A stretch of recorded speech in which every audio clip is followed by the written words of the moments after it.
Right then, we'll get into the Storm versus the Dragons then. Big one out of this is the number 9, Kenny Bromwich. Will wear the 9 shirt. Of course, no Brandon Smith, no Harry Grant.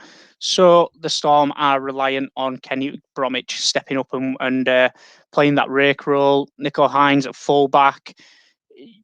This is the thing, like, even with those spinal changes, Riley Jacks in at 6 and Jerome Hughes at 7, that's still a pretty sturdy spine. Like, coming up against the Dragons, it's still the only thing that worries me about the Dragons is it's still early season. The Dragons are a finals team for the first 10 rounds of every year, and then they're a bottom 2 team for the next, 13 plus.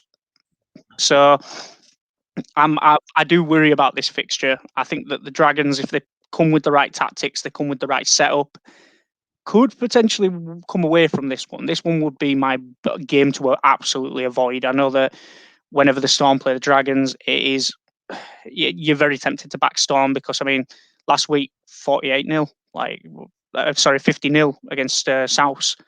It's hard to look past that, but the Dragons are such a tricky team. Like, they really are. And, you take a look at their lineup, you've got Duffy in at fullback, always good for points.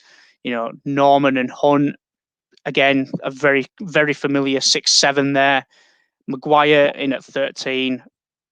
It's just a sturdy spine from the Dragons, and that's where I think that if they are going to win this game, it's going to drop down to those 3 or 4 players really taking control and steering them around the park, getting the Storm out of their natural rhythm. If I'm going to cop out on this one, and you can boo me and tell me I'm awful. Pappenhausen's named in the 19. If he plays, Jax gets dropped, Hines goes to 6, Storm win.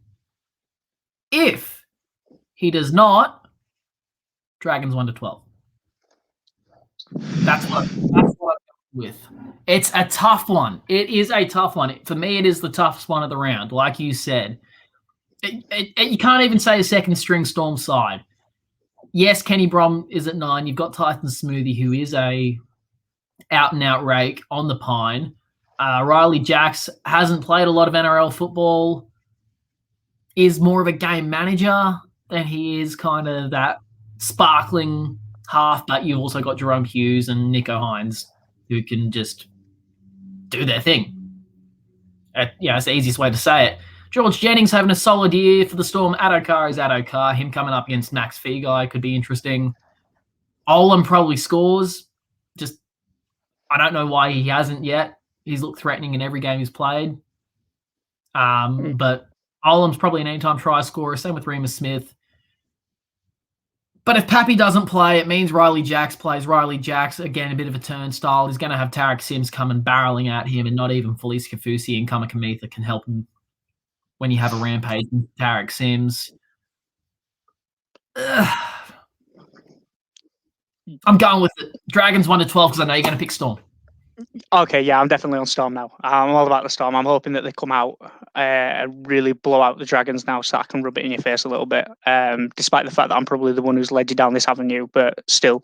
I'm going to say Hughes, anytime try scorer. I think if I'm on the same lines as you, I think if Pappenhausen doesn't play and Jax does, that link-up play might not quite be there. I don't know how much time that they've had realistically as a gelled half pairing, but Hughes, we know that he loves to dummy and go himself. He's a ball-playing 7, but he's also got that running game of a 6. So I'm going to say that Hughes goes over. I'm going to go... Do you know what? Okay, I'm gonna go a little riskier. I'm gonna go Storm 13 plus here. I think if the Storm do win, it's going to be by a decent margin. But if I think the Dragons win, I think it's going to be a slim one. So I'm thinking that the Storm by maybe 20 points here. But I'm going to say 13 plus Storm for this. It's your funeral. Well, we'll find out.